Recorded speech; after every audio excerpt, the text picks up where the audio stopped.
So ఇక భారత్ పాకిస్తాన్ మధ్య జరిగినటువంటి ఘర్షణ వాతావరణంలో టర్కీ ఆ తర్వాత ఇంకొక చిన్న ద్వీపం ఒక దేశం ఆ రెండు దేశాలు కూడా పాకిస్తాన్కు మద్దతు చేయడంతో భారత్ ఆగ్రహించి నిన్న సోషల్ మీడియాలో బైకాట్ టర్కీ అని చెప్పి ట్రెండింగ్ చేశారు. అసలు మేము టర్కీ నుంచి వచ్చేటువంటి యాపిల్స్ కొనమని ఇక్కడ పూణేలో పండ్ల వ్యాపారులంతా డిసైడ్ చేసి బహిష్కరించేశారు.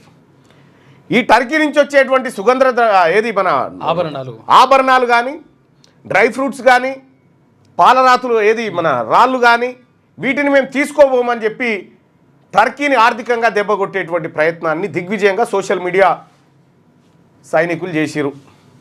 విషయం ఏంటంటే ఇంతకంటే ఎక్కువ హింస పెడుతున్నాడు, టర్కీ కంటే ఎక్కువ మనల్ని హింస పెడతా ఉన్నాడు అమెరికావుడు. మనం బైకాట్ అమెరికా అనగలుగుతామా?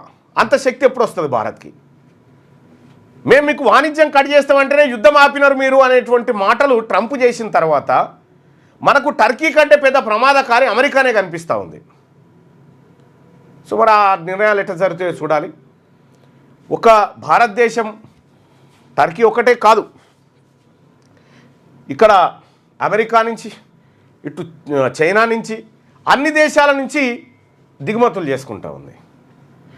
వాళ్ళు కూడా ఎందుకు దిగుమతి చేస్తూ ఉన్నారు? మన కాడ మ్యాన్ పవర్ ఎక్కువ ఉంది, ప్రజలు ఎక్కువ ఉన్నారు కాబట్టి వస్తువులు ఎక్కువ కన్జంప్షన్ అవుతుంది. కాబట్టి ఇది భారత్ అనేది ఒక అతిపెద్ద మార్కెట్, హ్యూమన్ మార్కెట్. ఇది ఈ మార్కెట్లోకి అన్ని రకాల వస్తువులు తెచ్చి అమ్ముకుంటాయి.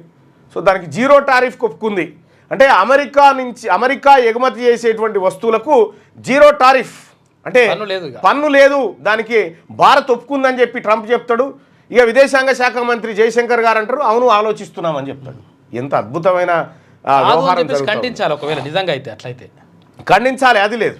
ఇక రెండో విషయము, ఇక్కడ పాల్గామ్లో జరిగినటువంటి దాడి కారణంగా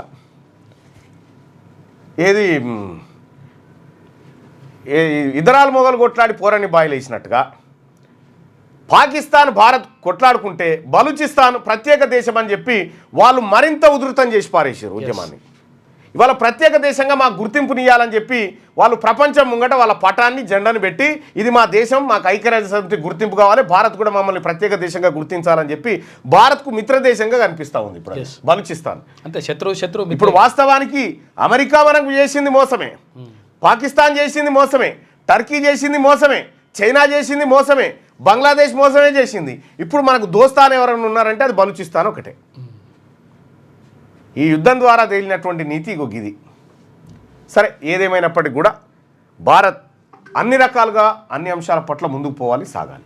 మీ పిల్లలు ఐఐటి సెట్ లాంటి కాంపిటేటివ్ ఎగ్జామ్స్కి ప్రిపేర్ అవుతున్నారా? జాబ్స్ కోసం చేసే ప్రయత్నంలో విఫలమవుతున్నారా?